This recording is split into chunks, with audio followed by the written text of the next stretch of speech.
The biennial National Two Shows Council meeting comes to an end. President addresses nation on Parliament. Guatemalan ambassador accredited, and a former minister and presidential advisor's life is celebrated.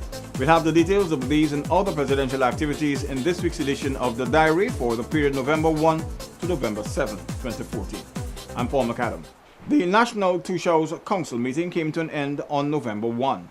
The meeting opened on October 29 at the Gannett International Conference Center under the theme Harnessing the Power of Our Leadership. In his closing remarks, the President urged Amerindian leaders to ensure that they adhere to the tenets of good governance and transparency in carrying out their day-to-day duties. The residents of the communities must be involved, he stressed. And if you are going to be, as leaders in your community, leaders in transformation and in progress of the society, then you have to have the stature and the respect, and you should do nothing to undermine that.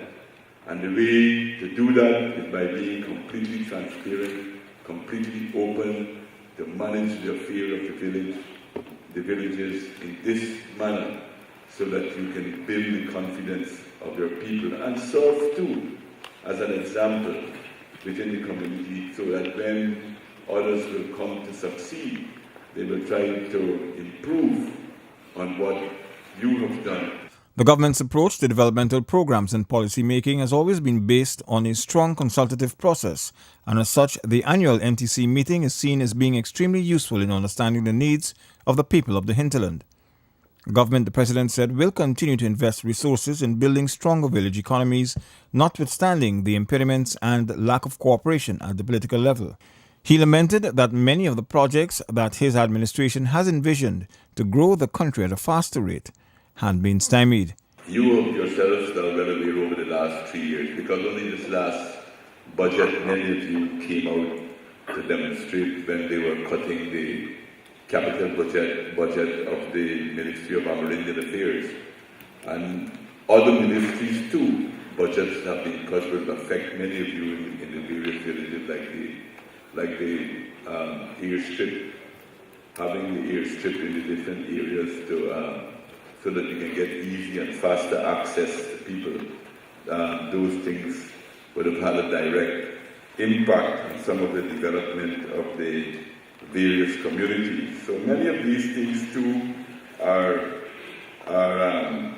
related to our politics. The situation is a little bit uncertain at the moment, but the possibility of elections are also big and looming in front of us.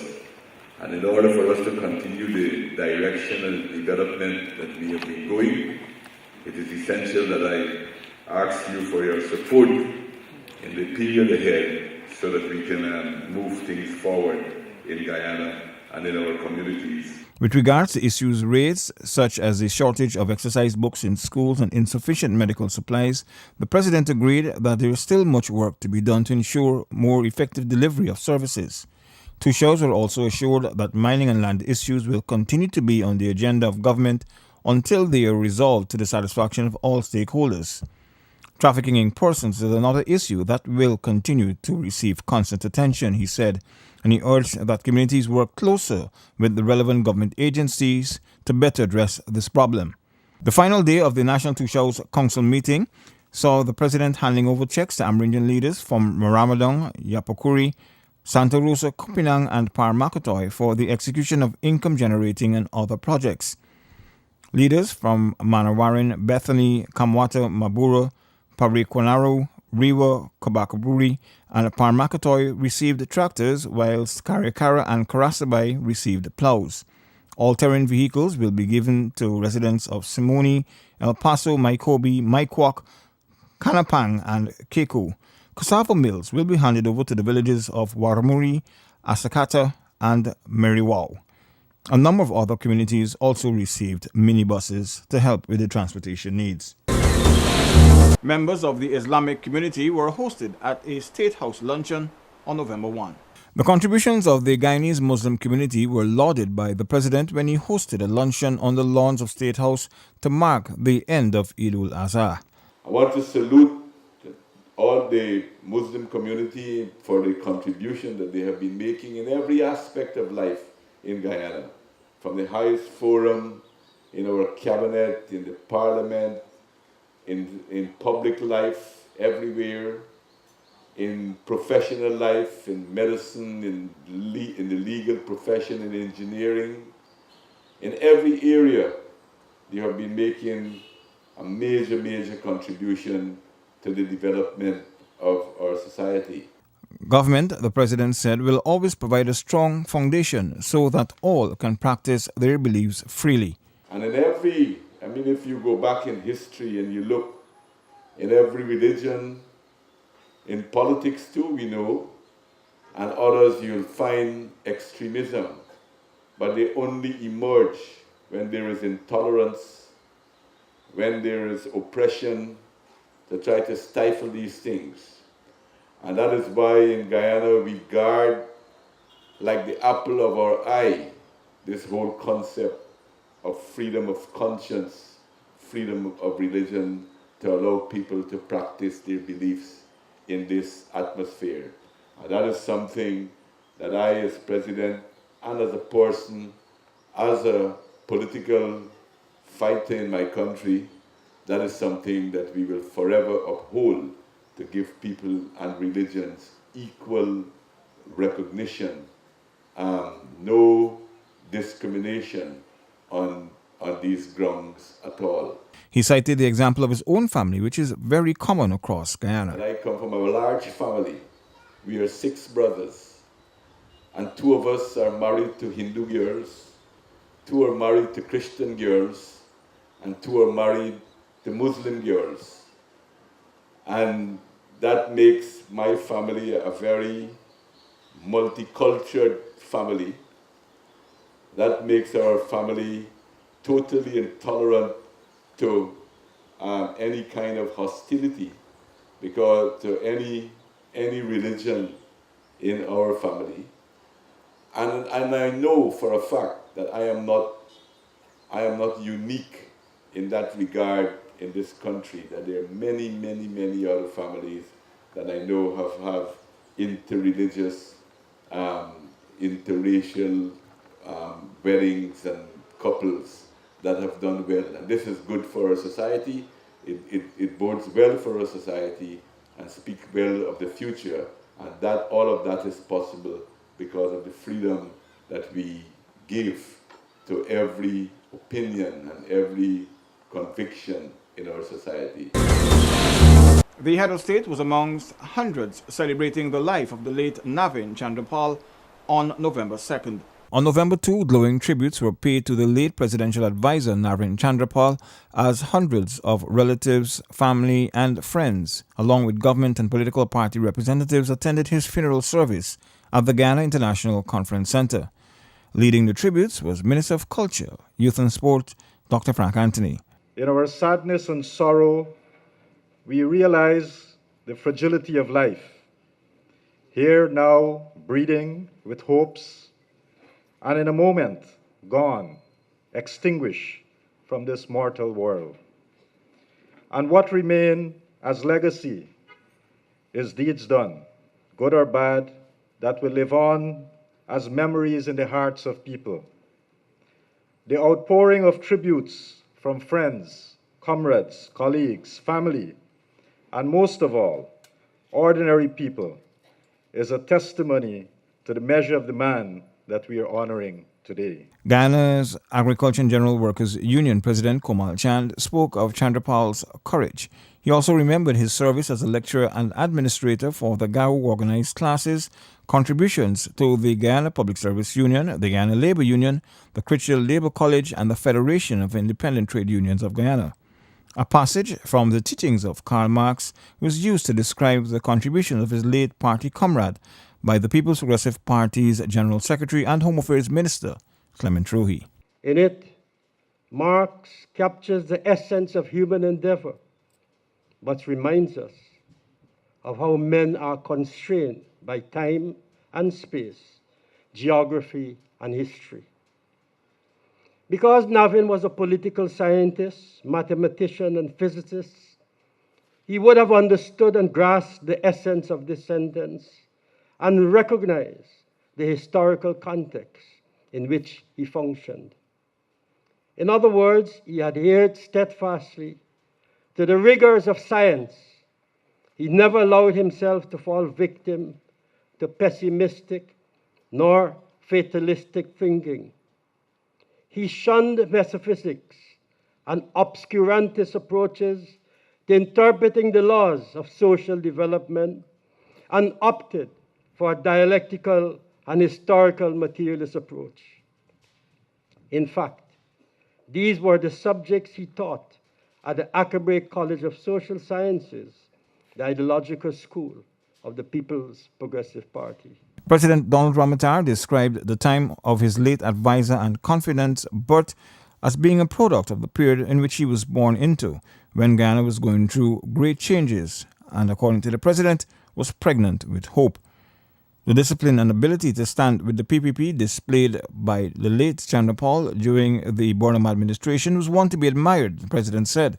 The contributions of his late friend to the sciences, particularly in the field of climate change, was also lauded. The contributions of the late Chandra Paul to the sciences, particularly in the field of climate change, were also lauded by the president. He saw the transition from colonialism to independence as a youth, and he participated in the fight for democracy and in the construction of the new Guyana. I think the family and the party and the government can feel justly satisfied that he lived a full and useful life, and he's leaving the world far better than when he came into it. Tributes were also paid by his friend and colleague Andrew Bishop, his sisters, his children Jitanjali and Rabindranath, and daughter-in-law Indira Matai Chandra Paul. His wife Indrani Chandra Paul recalled numerous fond memories of the 36 years that they spent as a married couple and thanked her late husband for giving her a lifetime of good memories. The first official copies of the Guyana Telephone and Telegraph Company's latest directories were presented to President Ramadhar on November 3. Making the formal presentation was Chief Executive Officer of GT&T, Radhakrishna Sharma, who indicated that the new directories will be available free to the general public from November 4, as he explained that there are 2 directories this year. We have the full white page, the full complete one with the white and yellow pages, and we also have a smaller version for the business houses that will carry all the yellow pages. The new directories will also be available online, according to the company's CEO. The online version is going to be twofold. In the first instance, it will be as you have it, and there will also be a module that will have a search engine. So you'll be able to search for numbers by giving names, either first name or last name. So we're doing all of this so that our subscribers could have a very friendly, good experience in accessing the directory information, whether it's hard copy or soft copy. The new directories represent an investment of around 20 million Ghana dollars, according to the company's head. Ghana's representative to the International Miss Earth pageant, Stacey Ramcharan, paid a courtesy call on President Ramadhar on November 3. 23-year-old Stacey Ramcharan has had a very busy reign since she was crowned and selected to represent Guyana on April 22nd as the world celebrated Earth Day. Our weekly campaigns, cleanup campaigns, I was also involved over the summer. We had a project, the Get Creative Fun Shop, where kids were involved. We were making recycled products out of waste materials. Also, I was planting trees, and we had the mangrove planting. And recently I joined this group called the New Foundation Initiative. Those persons are disabled, and I contributed materials and stuff. They're disabled, and they try to make recycled materials to sell to make an income. So I've been assisting them with that. Miss Earth Ghana, Stacey Ramcharan's message to other Guyanese is, quote, to take care of the environment, end of quote. Miss Earth 2014 will be the 14th edition of the Miss Earth pageant, to be held on November 29 in the University of the Philippines Theatre at Diliman, Quezon City in the Philippines. 80 contestants from around the world will be competing for the crown. The pageant's theme this year is promoting ecotourism, which aims to raise awareness to the tourists and travelers regarding ecological conservation in order to benefit directly economic development and foster respect for different cultures and for human rights. Government remains committed to forging partnerships and taking appropriate actions in the interest of stability, unity, and prosperity for the country, says President Ramadhar as he announces date for the next parliamentary sitting. President Donald Ramadhar reaffirmed government's commitment towards democracy and good governance as he announced that Monday, November 10, 2014 will be the date of the first post-recess sitting of Parliament. There are those who want to divide Guyana and take us back into the past. But the future belongs to all of us, and that future we are building every day together. With regards to the no-confidence motion being tabled by the parliamentary opposition, the President announced his resolve to respond immediately. By exercising my constitutional options to either prorogue or dissolve Parliament, paving the way for holding of general elections. There are other matters before the National Assembly, added, that hold the key to Guyana's future. These include the anti-money laundering and countering the financing of terrorism legislation, telecommunications legislation, the education bill, and financial papers, providing for expenditure of public funds for developmental projects. In addition to those matters is the timing of the much-needed local government elections. Fellow Guyanese, you are aware that the opposition has tabled a motion of no confidence against my administration. If this is passed, it will lead to general elections. President Ramadhar also indicated that he has been advised that the Guyana Elections Commission will require 6 months to prepare for local government elections under the new local government electoral system. Pending further consultations with the Guyana Elections Commission on its preparations, I also now announce my intention to hold local government elections in the second quarter of next year, 2015. The head of state revealed that he disclosed his intentions on the assumption that the post-recess sittings of the National Assembly would proceed uninterruptedly, deliberating on the urgent matters listed in the interest of the people of Guyana. You're watching The Diary, where we have been recapping the highlights of the country's president's weekly activities. More after the break.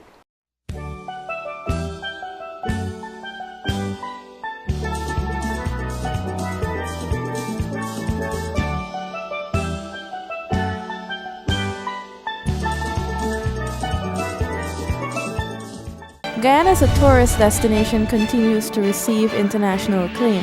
The reputable National Geographic traveler has named Destination Guyana as one of the must-see places in 2014.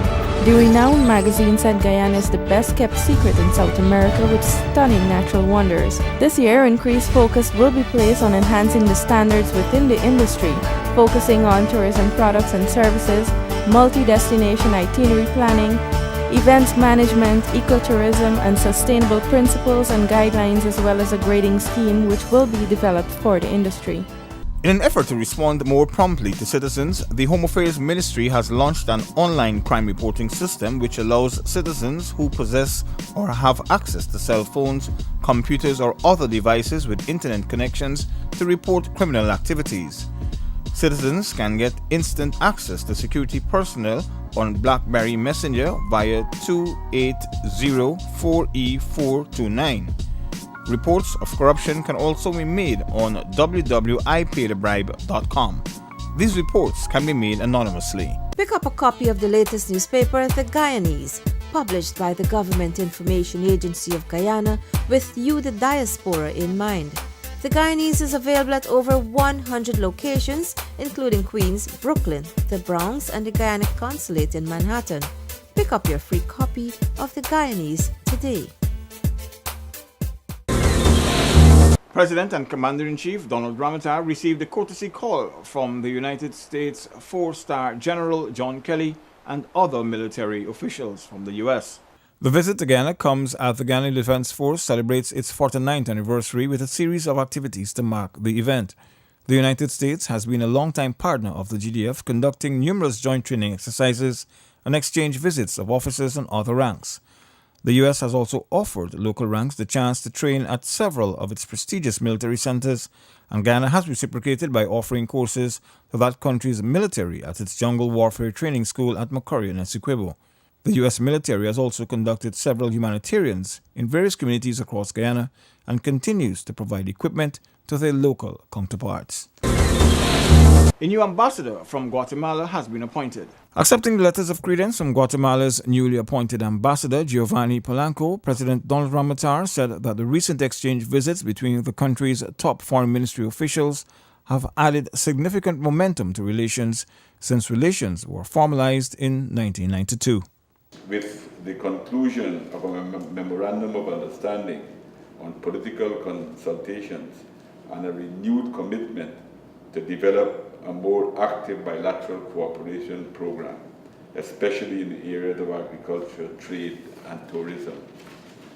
Apart from the recent advances made at the bilateral level, our two countries have enjoyed excellent relations at the regional and hemispheric levels. Our shared vision on democracy, respect for human rights, climate change, drug trafficking, political and economic security, and the peaceful resolution of controversies has contributed to our close collaboration, especially within the framework of the Organization of American States, the Association of Caribbean States, and more recently, the Community of Latin American Countries, CELAC. He also commended Guatemala for its leading role in drug fighting within Latin America. It had translated in purpose of having a memorandum of political consultation and the proposal of signing an agreement of visa waiver for diplomatic and official passport. In that sense, today I propose to the Minister of Foreign Affairs a day to celebrate our first meeting in the frame of the memorandum of political consultations, which I had mentioned before. But I may say that the interest we both have in achieving a better understanding of the role that each of our countries may have in the hemisphere between the frame of the Organization of American States will probably be the evidence of the better relationship we aspire to have as respectful and friendly nations. Your Excellency, bilaterally, I manifest an interest in exploring the possibility of working on issues of cooperation, trade, and culture, for which my government makes every effort to provide me with the necessary support to implement these approaches. Ambassador Polanco said that his appointment indicates his country's desire to strengthen the bonds of friendship and cooperation between the two nations. He intends to build on the visit last year by Guatemala's foreign minister to Guyana and the continuing meetings between the country's officials. The Private Sector Commission met the President on November 5. President Ramadhar met with executives of the Private Sector Commission to discuss several critical issues affecting the local business community. Head of the PSC, Ramesh Prasad, in a brief comment, said that the close to 2-hour meeting saw intense discussions on a variety of issues. Our visit today with the President is to discuss a few concerns that we have based on recent developments and some other issues surrounding factors affecting our businesses that we would like to share with the President and to get his views. The other PSC members, including Captain Jerry Gafaya, Clinton Williams, Christopher Kit Nascimento, Eddie Boyer, and Maniram Prashad, along with Finance Minister Dr. Ashni Singh. The church must continue to play its part in fighting poverty and ensuring unity locally and regionally, President Ramadhar said when he addressed the formal opening of the Caribbean Baptist Fellowship Assembly at the National Cultural Center. Speaking to hundreds of delegates, including more than 50 overseas church representatives, the president said he was glad to see that the church recognizes the need for oneness within the region. It is also important too because the Caribbean itself is a very multi-ethnic, multicultural community.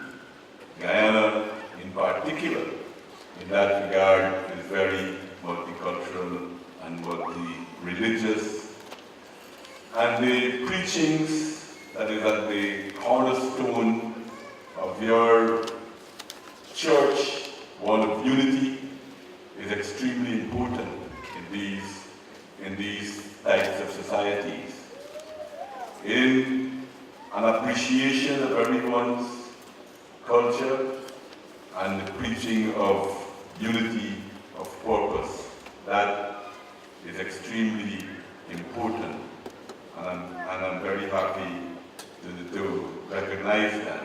The historic role of the church in taking the side of the oppressed and the poor must also be recognized, said President Ramadhar, especially in the fight for betterment. There is a direct link between the spiritual and material life, he said, and cited government's efforts as being similar to that of the church in fighting poverty. I've seen some figures that really are startling on the whole question of inequality that exists. And in the whole spirit of equality in the sight of God is also applicable here, that we need to find ways and means of trying to redistribute income so that more and more of the people can extricate themselves from both absolute and relative poverty that exists.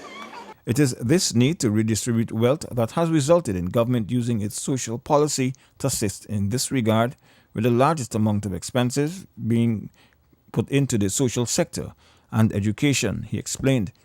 Married 40 years ago today, and it was only a few years ago that I have had the opportunity of living in my own house. And here I'm not speaking about State House, but my own house in what David will call Prado 1. So, but it gives me great pride to see young people being able to have their own homes, which will allow them a greater opportunity to develop their own spirit, their own lives, and be able to move on. So I think that there is a huge amount of areas that we have commonality. Sometimes we don't see it, but it is there. The connection is there, that we're striving for the same goal, striving for maybe using different means, but our purpose, when we go right down to the corner of it, when we go to the nuts and bolts of it, we are very, very much in the same type of struggle to improve the quality of life and to lift the spirit of our people. Also addressing the attendees was President of the CBF, Dr. William Thompson, who said the convention will examine ways to address some of the present challenges facing the church at this time. These include crime, violence, the use of technology, the teaching of moral values, parenting skills, care of the environment, and other issues. The event is held annually in different Caribbean territories, and it's marking its 44th year. That's all in this week's diary for the period November 1 to November 7, 2014. Before we go, these were some of the highlights. The biennial National Two Shows Council meeting comes to an end. President addresses the nation on Parliament. Guatemalan ambassador credited, and the former minister and presidential advisor's life is celebrated. Do join us again for the next program when we will bring you more of the president's activities. I'm Paul McAdam, thanking you for watching us. For more information, contact us via email or visit our website.